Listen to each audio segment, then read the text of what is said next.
رات کا کافی پہر گزر چکا ہے. ابھی شہباز صاحب نے بھی حضور علیہ السلام کی بارگاہ میں ہدایت عقیدت پیش کرنے ہیں. میں صرف اس آیت کی مختصر تفسیر جو میں نے تلاوت کی آپ کے آگے بیان کروں گا. صرف پیغام اور حاضری کی حد تک اپنی بات کو موجود رکھنا ہے. اللہ تعالیٰ ہم سب کو صحیح معنوں میں آقا علیہ السلام کی غلامی کا پتہ گلے میں ڈالنے کی توفیق عطا فرمائے.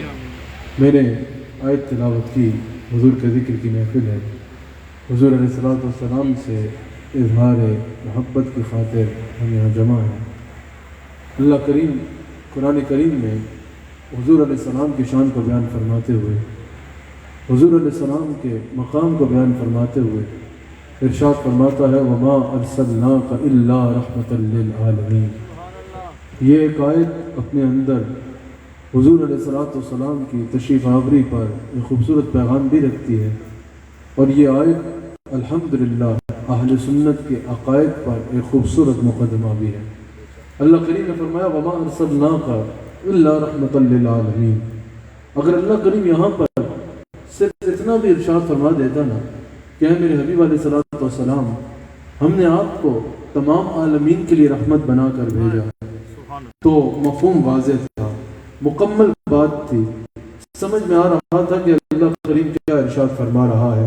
بالکل یہ بات میسج کلیئر تھا کہ رسول اللہ صلی اللہ علیہ وسلم کو اللہ کریم نے عالمین کے لیے رحمت بنا کر بھیجا. مفہوم بھی واضح تھا، مضمون بھی مکمل تھا، سب کچھ سمجھ میں آ رہا تھا. لیکن اللہ کریم نے صرف یہ نہیں ارشاد فرمایا، اللہ کریم نے فرمایا وَمَا أَرْسَلْنَاكَ إِلَّا رَحْمَةً لِّلْعَالَمِينَ. میرے حبیب علیہ السلام ہم نے آپ کو نہیں بھیجا مگر اس شان سے بھیجا کہ تمام عالمین کے لیے رحمت بنا کر. مفسرین کہتے ہیں کہ اللہ کریم نے یہاں سے آغاز کیوں فرمایا کہ نہیں بھیجا مگر اس شان سے بھیجا. اگر اتنا بھی ارشاد ہوتا کہ رحمت للعالمین بنا کر بھیجا تو مضمون تو مکمل تھا، بات تو مکمل تھی، بات تو سمجھ میں آ رہی تھی کہ کیا ارشاد ہو رہا ہے. لیکن اللہ کریم نے یہاں فرمایا وَمَا أَرْسَلْنَاكَ، نہیں بھیجا مگر اس شان سے بھیجا کہ رحمت للعالمین بنا کر بھیجا. مفسرین کہتے ہیں عربی کا یہ قاعدہ ہے کہ جب بھی نفی کے بعد اس بات کا ذکر آتا ہے نا تو وہ یہ بات ثابت کرتا ہے کہ صرف یہ نہیں کہ ذکر کا ذکر ہو رہا ہے اس کی یہ شان ہے، بلکہ یہ کہ جس کا ذکر ہو رہا ہے اس کے سوا بھری کائنات میں کسی اور کی یہ شان نہیں ہے. جس طرح اگر کسی کو اللہ پہ ایمان لانا ہو تو صرف یہ نہیں کہتا کہ اللہ معبود ہے، بلکہ یہ کہنا پڑتا ہے لا الہ الا اللہ. جب وہ نفی کے بعد اس بات کا اظہار کرتا ہے تو اس کا عقیدہ واضح ہوتا ہے کہ اس کا صرف یہ عقیدہ نہیں ہے کہ اللہ معبود ہے، بلکہ اس کا یہ عقیدہ ہے کہ اللہ کے سوا کوئی معبود نہیں ہے. ساری دنیا اس کا ذکر ایسے کرتی ہے اور وہ ہمارے آقا علیہ السلام کا ذکر ایسے فرماتا ہے وَمَا أَرْسَلْنَاكَ إِلَّا رَحْمَةً لِّلْعَالَمِينَ. میرے حبیب صرف یہ نہیں کہ تمہیں رحمۃ للعالمین بنایا، بلکہ یہ کہ جیسا تمہیں بنایا نہ آج تک کسی کو بنایا ہے اور نہ قیامت تک کسی کو بناؤں گا. آپ کو ہر صفت میں بے نظیر و بے مثال تخلیق فرمایا ہے. یہاں نفی کے بعد اس بات کا ذکر فرما کے مفسرین فرماتے ہیں یہ ثابت ہو رہا ہے، اس سے یہ ثابت ہوتا ہے کہ اللہ کریم نے واضح فرما دیا کہ حضور علیہ السلام کو ہم نے جیسا بنایا ہے نہ آج تک کسی کو ایسا بنایا اور نہ قیامت تک کسی کو ایسا بنایا جائے گا. اچھا، اللہ کریم نے جب اپنا تعارف فرمایا نا تو فرمایا الحمدللہ رب العالمین. تمام تعریفیں اس اللہ کے لیے جو عالمین کا پالنے والا ہے، عالمین کا رب ہے. رب کا معنی ہے پالنے والا، عالمین کا رب ہے. اور اپنے حبیب علیہ السلام کا تعارف فرمایا تو فرمایا رحمت للعالمین. اپنا فرمایا رب العالمین اور حبیب علیہ السلام کو فرمایا رحمت للعالمین. اگر اس کا معنی سمجھنا چاہتے ہو نا، اس تعلق کو سمجھنا چاہتے ہو تو لفظ رب کا معنی دیکھو. اللہ نے فرمایا کہ میں رب ہوں، رب کا معنی ہے پالنے والا، اور فرمایا حبیب علیہ السلام رحمت للعالمین ہے. مفسرین فرماتے ہیں یہاں حضور کو رحمت للعالمین فرمانے کی وجہ یہ تھی کہ اللہ نے فرمایا میں رب العالمین ہوں، عالمین کو پالنے والا ہوں. اب پالنے کے لیے رحمت کا ہونا ضروری ہے، صفت رب کے لیے صفت رحمت کا ہونا ضروری ہے. رحمت کے بغیر کسی کو پالا نہیں جا سکتا. کہا رب العالمین ہوں، حبیب علیہ السلام آپ کو رحمت للعالمین بنا کے قیامت تک یہ اعلان کر رہا ہوں کہ اب جس کو پالوں گا دست مصطفیٰ علیہ السلام سے پالوں گا. اب قیامت تک ہم نے جس کو پالنا ہے دست مصطفیٰ علیہ السلام سے پالنا ہے. اور یہ بھی ہے، اس کی ایک تفسیر یہ بھی مفسرین نے کی ہے، حضور علیہ السلام عالمین پر رحمت کرنے والے ہیں. حضور علیہ السلام نفس رحمت ہیں. حضور علیہ السلام خود ارشاد فرماتے ہیں، یا ایھا الناس، اے لوگو، انما انا رحمت مہدات. آپ رحمت کا نام سنتے ہیں نا، کوئی بھی ہو کہ بھئی اللہ رحمت کرے، اللہ کوئی بھی فضل کرے تو ہم کہتے ہیں اللہ نے رحمت کی ہے. اللہ کی رحمت، اللہ کی رحمت، اللہ کی رحمت، ہم نام تو سنتے ہیں. اگر میں آپ سے پوچھوں کہ کبھی اللہ کی رحمت دیکھی ہے، آپ کہیں گے نہیں، آنکھ سے کبھی نہیں دیکھی. بارش برسے تو کہتے ہیں اللہ کی رحمت ہوئی ہے. گھر میں اولاد آئے تو کہتے ہیں اللہ کی رحمت ہوئی ہے. گھر میں رزق کی فراوانی ہو تو کہتے ہیں اللہ کی رحمت ہوئی ہے. یہ سب رحمت کی جھلک ہے. لیکن اگر میں آپ سے پوچھوں کہ کیا کبھی اللہ کی رحمت کا کبھی کامل وجود بھی دیکھا ہے، کبھی اللہ کی رحمت کو کسی وجود کی صورت میں بھی دیکھا ہے، تو جواب ہوگا کہ نہیں. اس کی جھلک تو بارہا دیکھی ہے. سانس لینا بھی اس کی رحمت ہے، پلک کو جھپکنا بھی اس کی رحمت ہے، لیکن اس کی رحمت کی کوئی ظاہری صورت نہیں دیکھی، اس کی رحمت کا کوئی وجود نہیں دیکھا، اس کی رحمت کو آنکھ سے دیکھا نہیں ہے. آنکھ سے اگر رحمت کا وجود دیکھنا ہو تو کہاں سے دیکھے؟ میں نے کہا یار مصطفیٰ سے پوچھتے ہیں، یا رسول اللہ، اللہ کی رحمت کو اگر کسی وجود کی صورت میں دیکھنا ہو تو کہاں ملے گی؟ حضور علیہ السلام نے فرمایا، یا ایھا الناس انما. اچھا، انما کی پہلے تفسیر سن لو، پھر تمہیں پتہ چل جائے گا. انما، یہ جو ہے انما جو ہے، یہ جس طرح ہم اردو میں صرف کہتے ہیں نا، اس طرح یہ صرف کے لیے استعمال ہوتا ہے. انما کا صرف کے لیے عربی میں استعمال ہوتا ہے کہ اونلی، صرف. حضور نے یہ نہیں فرمایا رحمتوں میں سے ایک رحمت. حضور نے فرمایا، یا ایھا الناس انما انا رحمت مہدات. اگر اللہ کی رحمت کی کامل صورت دیکھنا چاہتے ہو نا، تو پوری کائنات میں صرف میں ہوں جو اللہ کی رحمت کی کامل صورت بن کے آیا ہوں. اگر اللہ کی رحمت کو وجود میں دیکھنا چاہتے ہو، اگر اللہ کی رحمت کو صورت میں دیکھنا چاہتے ہو، اگر اللہ کی رحمت کو چھو کے دیکھنا چاہتے ہو، تو مصطفیٰ علیہ السلام کی ذات اقدس خود اللہ کی رحمت بن کے آئے ہیں. اور حضور علیہ السلام کو اللہ نے رحمت للعالمین بنایا. میں اب اس کی تفاصیل میں زیادہ نہیں جاتا، صرف آخری بات، اپنی بات کو میں نے کہا تھا پیغام تک رکھنا ہے. حضور علیہ السلام کو اللہ کریم نے فرمایا رحمت للعالمین. کیا فرمایا؟ رحمت للعالمین. اب رحمت للعالمین سے پتہ چلا حضور علیہ السلام عالمین کے لیے راحم ہے. ای راحما للعالمین. حضور علیہ السلام عالمین پر رحم کرنے والے ہیں. تو یہ قرآن کی نص سے ثابت ہو رہا ہے. کس سے ثابت ہو رہا ہے؟ قرآن کی نص سے ثابت ہو رہا ہے. کیا؟ کہ حضور علیہ السلام رحمت للعالمین ہے. اب یہ میری 4 باتیں بڑے غور سے سننی ہیں. میں نے صرف حاضری تک رکھنا ہے، اس پہ اختتام کرنا ہے. حضور علیہ السلام کو اللہ نے رحمت للعالمین فرمایا. حضور عالمین پر رحم کرنے والے ہیں. اب یاد رکھیے گا، راحم کے لیے 4 چیزوں کا ہونا ضروری ہے. راحم یعنی رحم کرنے والا. اب قرآن بتا رہا ہے کہ حضور راحم ہے. اور کس کے لیے راحم ہے؟ راحم للعالمین، عالمین کے لیے رحمت ہے. اب راحم کے لیے 4 چیزوں کا ہونا ضروری ہے. ان 4 میں سے ایک بھی کم ہو جائے تو وہ انسان راحم نہیں ہو سکتا. اب ان 4 میں سے ایک کا بھی انکار حضور کے راحم ہونے کا انکار ہوگا، اور حضور کے راحم ہونے کا انکار قرآن کی نص کا انکار ہوگا. 4 چیزیں ضروری ہیں رحمت کرنے والے کے لیے. سب سے پہلے ضروری ہے کہ راحم زندہ ہو. راحم زندہ ہو. اب اللہ نے یہ نہیں فرمایا حبیب آپ صحابہ کے لیے رحمت ہو، حبیب آپ پچھلوں کے لیے رحمت تھے، حبیب آپ اگلوں کے لیے رحمت ہو، حبیب آپ قیامت کے میدان کے لیے رحمت ہو. کہا رحمت للعالمین. اب عالمین کی وسعتیں کیا ہیں؟ پہلے اللہ نے فرما دیا الحمدللہ رب العالمین. کہا جہاں جہاں خدائی ہے وہاں وہاں عالمین کی وسعتیں ہیں. اگر عالمین کی وسعتیں جاننا چاہتے ہو تو جو ذرہ رب نے تخلیق کیا وہ عالمین میں آتا ہے. عالمین کی وسعتیں یہ ہیں کہ جو ذرہ، جس ذرے کا وہ رب ہے وہ عالمین میں شامل ہے. عالمین کی وسعتیں یہ ہیں کہ جس ذرے کا وہ خالق ہے وہ عالم میں شامل ہے، وہ عالمین میں شامل ہے. اب حضور عالمین پر رحمت کرنے والے ہیں. راحم کے لیے سب سے پہلے ضروری ہے راحم زندہ ہو. راحم زندہ ہو. اب مردہ کسی پہ کیا رحم کرے گا؟ راحم کے لیے ضروری ہے کہ راحم زندہ ہو. دوسرا راحم کے لیے ضروری ہے جس پر رحم کر رہا ہے اس کے حال سے واقف ہو. سمجھ آئی؟ اب اگر کوئی اگر ڈاکٹر صاحب کے آگے جا کے رونا شروع کر دے کہ ڈاکٹر صاحب میرا علاج کرو، ڈاکٹر صاحب پوچھیں تمہیں بیماری کیا ہے، وہ کہے ڈاکٹر یہ میں نہیں بتاتا کہ مجھے بیماری کیا ہے، تمہیں تکلیف کیا ہے، یہ نہیں بتاتا کہ تکلیف کیا ہے، بس میرا علاج کرو، وہ کہے گا عقل کو ہاتھ مارو، جا کے اپنے دماغ کا علاج کراؤ، جب تک مجھے تمہاری تکلیف کا نہیں پتا میں تمہارا علاج کیا کروں گا۔ ابھی آ کے کوئی یہاں رونا شروع کر دے کہ مجھ پہ رحم کیا جائے اور اپنی تکلیف ہی نہ بتائے، جب تک میں اس کی تکلیف نہیں جانتا اس پہ رحم کیا کر سکتا ہوں؟ کسی کو معاش کی تکلیف ہو سکتی ہے، کسی کو رزق کی تنگی ہو سکتی ہے، کسی کو بیماری ہو سکتی ہے، کسی کی شادی نہیں ہوئی اس کو تکلیف، کسی کی ہو گئی اس کو تکلیف، ہزار تکلیف ہوتی ہے۔ اب کیا پتا کہ کوئی کس تکلیف میں رو رہا ہے، کس پریشانی میں رو رہا ہے، اگر آ کے کوئی رونا شروع کر دے، جب تک اپنی تکلیف نہیں بتائے گا اس کا مداوع نہیں کیا جا سکتا۔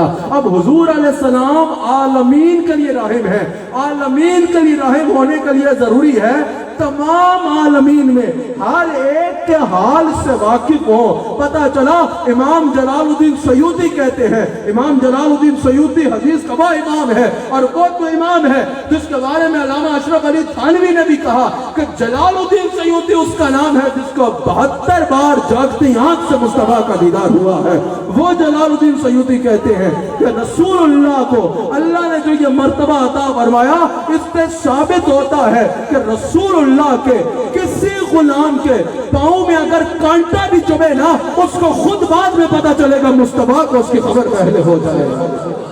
مصطفیٰ علیہ السلام تمام عالمین کے حال سے واقف ہیں، نہ صرف یہ کہ حال سے واقف ہو۔ رحم کے لیے تیسری چیز کا ہونا یہ ضروری ہے کہ جس پر رحم کر رہا ہے اس کے قریب ہو۔ ہم کہتے ہیں نا حضور ہمارے قریب ہیں، حاضر و ناظر ہیں۔ تیسرا رحم کے لیے ضروری ہے جس پر رحم کر رہا ہو اس کے قریب ہو، نہ صرف زندہ ہو، نہ صرف حال سے واقف ہو بلکہ قریب ہو۔ مثال کے طور پہ کسی کے گھر میں اسلام آباد میں آگ لگتی ہے اور وہ کراچی کے فائر بریگیڈ کو فون کر کے بولے کہ میرے گھر کی آگ بجھا دو، تو وہ بولیں گے عجیب انسان ہو، ہم سے مدد مانگ رہے ہو، آگ اسلام آباد میں لگی ہے، مدد کراچی میں مانگ رہے ہو۔ ہم پوچھیں گے کیا آپ زندہ نہیں ہو؟ وہ بولیں گے ہاں زندہ ہیں۔ کیا آپ ہمارے حال سے واقف نہیں ہو؟ ہاں واقف ہیں۔ کیا آپ کے پاس ہماری مدد کرنے کے لیے سامان نہیں ہے؟ کہا وہ بھی ہے۔ کہا مدد کیوں نہیں کرتے؟ کہا مدد اس سے مانگو جو تمہارے قریب ہو۔ سمجھ آئی؟ پتہ چلا رحم کے لیے ضروری ہے جس پر رحم کر رہا ہے اس کے قریب ہو۔ وہ پتہ اس سے ثابت ہوتا ہے حضور عالمین کے لیے رحم ہے، کوئی مقام مصطفیٰ کے تصرف سے باہر نہیں ہے۔ چوتھا رحم کے لیے ضروری ہے نہ صرف زندہ ہو، نہ صرف حال سے واقف ہو، نہ صرف قریب ہو بلکہ جس کی مدد کر رہا ہو اس کی مدد کرنے پر اختیار بھی رکھتا ہو، اس کی مدد کرنے پر اختیار بھی رکھتا ہو۔ آپ کسی کے گھر میت پہ جائیں، وہ آپ کے سامنے رو رہا ہے، آپ زندہ بھی ہیں، آپ اس کے قریب بھی ہیں، آپ اس کی تکلیف سے واقف بھی ہیں اور اس کی مدد نہیں کر سکتے کیونکہ آپ اس میت کو زندہ کرنے کا اختیار نہیں رکھتے۔ رحم کے لیے ضروری ہے کہ جس پر رحم کر رہا ہے رحم کرنے کا اختیار بھی رکھتا ہو۔ پتہ چلا اللہ نے جب حضور کو راحم عالمین کے لیے بنایا تو عالمین کی مدد کرنے کا ہر اختیار اللہ نے میرے مصطفیٰ علیہ السلام کو عطا فرما دیا۔ چاروں کے ایک ایک حدیث بیان کر کے میں بات کو ختم کروں گا۔ سب سے پہلے ضروری ہے کہ رحم زندہ ہو۔ کیا ضروری ہے؟ رحم زندہ ہو۔ ابن ماجہ میں حدیث موجود ہے، حضور علیہ السلام نے فرمایا کہ اللہ تعالیٰ نے زمین پر حرام کیا ہے کہ وہ انبیاء کے اجسام کو کھائے۔ طویل حدیث ہے، حضور نے فرمایا درود پڑھے کوئی، میں اس کا جواب دیتا ہوں۔ عرض کی یا رسول اللہ جب آپ قبر انور کے اندر جلوہ گر ہو جائیں گے، حضور نے فرمایا اللہ نے زمین پہ حرام کیا ہے کہ وہ انبیاء کے اجسام کو کھائے۔ حضور علیہ السلام سے صحابہ نے پوچھا کہ یا رسول اللہ جب اگلا مقام، حضور نے فرمایا نبی اللہ حی یرزق، اللہ کے نبی زندہ ہیں اور انہیں رزق دیا جاتا ہے۔ میرے شیخ کامل، میرے جد امجد حضرت خواجہ حبیب الرحمن نے اس کی تشریح کرتے ہوئے کہا نبی اللہ حی یرزق، اللہ کے نبی زندہ ہیں اور کائنات میں رزق تقسیم کیا کرتے ہیں، کائنات میں رزق تقسیم کیا کرتے ہیں۔ یہی تو وجہ ہے جب افضل البشر بعد الانبیاء بالتحقیق حضرت سید طرح صدیق اکبر رضی اللہ تعالیٰ عنہ کا وصال ہوا، امام فخرالدین رازی تفسیر کبیر میں نقل کرتے ہیں، کہا کہ جب میرے مر جاؤں نا تو میری میت کو اٹھانا اور مصطفیٰ کے دروازے پہ رکھ دینا، رسول اللہ سے کہنا یا رسول اللہ غلام حاضر ہے، کیا حکم ہے؟